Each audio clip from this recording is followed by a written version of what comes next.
Thanks for joining us. This is OmniView, episode 24, Balanced News Perspectives. Today is March 27th, 2026. Let's look at the day's news from every angle. Trump extends deadline for Iran to reopen Strait of Hormuz to April 6th, pausing strikes on energy sites as oil markets fluctuate. President Trump announced he is extending the deadline for Iran to open the Strait of Hormuz by 10 days to April 6th. He stated that talks with Tehran are going very well, and that he is pausing planned strikes on Iranian energy infrastructure. Oil prices fell following the announcement after Trump claimed Iran had allowed 10 tankers through the strait. The move comes amid ongoing tensions and disruption to global energy supplies. Different perspectives on this development are worth noting.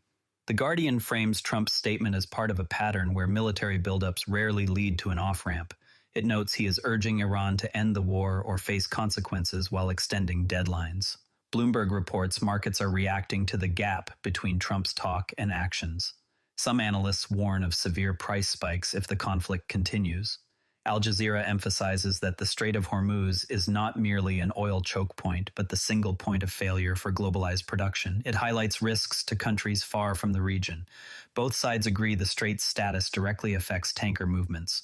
They differ on whether the current pause represents genuine diplomatic progress or merely a temporary delay that leaves underlying vulnerabilities unaddressed. European and Asian outlets connect the uncertainty to rising inflation and fuel shortages in import-dependent economies.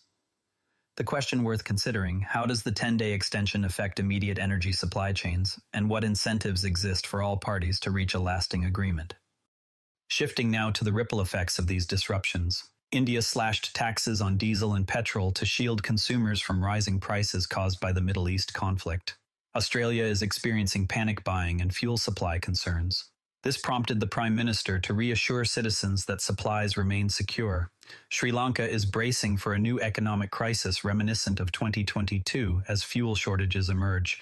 Perspectives vary across regions. The Guardian reports India's finance minister stating the tax cuts will provide protection to consumers from rise in prices. It notes the country relies on foreign suppliers for more than 85% of its oil. BBC notes Australian Prime Minister Albanese saying the nation's fuel supply is same, if not higher, in coming weeks. The opposition calls for halving excise. Al Jazeera describes Sri Lankans seeing echoes of the 2022 crisis. The current fuel shortage carries an additional twist due to the distant conflict. Outlets agree the war is disrupting supplies. They differ on whether domestic policy responses like tax cuts and public reassurances sufficiently address underlying import dependence and global price volatility. The question worth considering: how do import-dependent nations balance consumer protection with fiscal costs, and what distinguishes current fuel concerns from previous energy crises? Meanwhile, Europe is also beginning to feel the economic strain. The economic effects of the Iran conflict are beginning to appear in Europe. This includes more muted growth and faster inflation reported.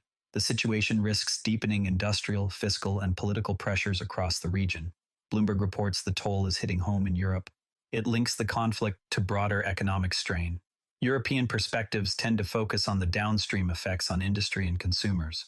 US-focused outlets emphasize the diplomatic and military dimensions of the same events. The factual ground of rising energy costs is widely reported. Interpretations differ on whether the conflict's duration or policy responses pose the greater long-term risk. The question worth considering: how do energy shocks transmit differently across regions, and what early indicators should observers watch? Next, a story on the global movement of electronic waste. Discarded, near end-of-life electronics from developed countries are being shipped to Nigeria. This is adding to the country's growing e-waste burden. The material is described as truly junk in local markets. Al Jazeera highlights how this practice shifts environmental and health burdens from wealthy nations to developing ones. The coverage connects to broader conversations about global consumption patterns and waste management responsibility. Nigerian perspectives focus on the local impacts. The story implicitly raises questions about accountability and international trade. The question worth considering: what mechanisms allow e-waste to move across borders, and what longer-term environmental costs are involved? In Australia, controversy surrounds a recent arrest related to protests. A 42-year-old protester from a February rally against Israeli President Isaac Herzog has been arrested at home by tactical police. Lawyers have raised concerns about the tactics used, describing them as heavy-handed. This is the 26th person charged in connection with the event. which involved violent clashes. The Guardian reports lawyers criticizing the early morning raid involving 8 officers who smashed the door open. The outlet notes the police response on the night of the protest is already under investigation for alleged brutality. Coverage reflects tensions between maintaining public order and protecting protest rights. Differing emphases appear on the severity of the original demonstration versus the arrest methods. The question worth considering: what constitutes proportionate police response to protest-related charges, and how does video evidence shape public understanding? Now, to really understand much of the coverage dominating headlines today, there is something most reporting leaves out about maritime choke points. Most coverage of the current Iran crisis treats the Strait of Hormuz as simply an oil choke point. But this skips over a crucial detail. These narrow waterways function as single points of failure in a highly leveraged global production system that has very little spare capacity. When politicians or analysts say the strait must stay open, roughly 1/5 of global seaborne oil trade passes through this 21-mile-wide channel at its narrowest point. Tankers carrying crude, liquefied natural gas, and refined products move in coordinated patterns dictated by long-term contracts, just-in-time inventory strategies, and insurance markets that become skittish when threats emerge.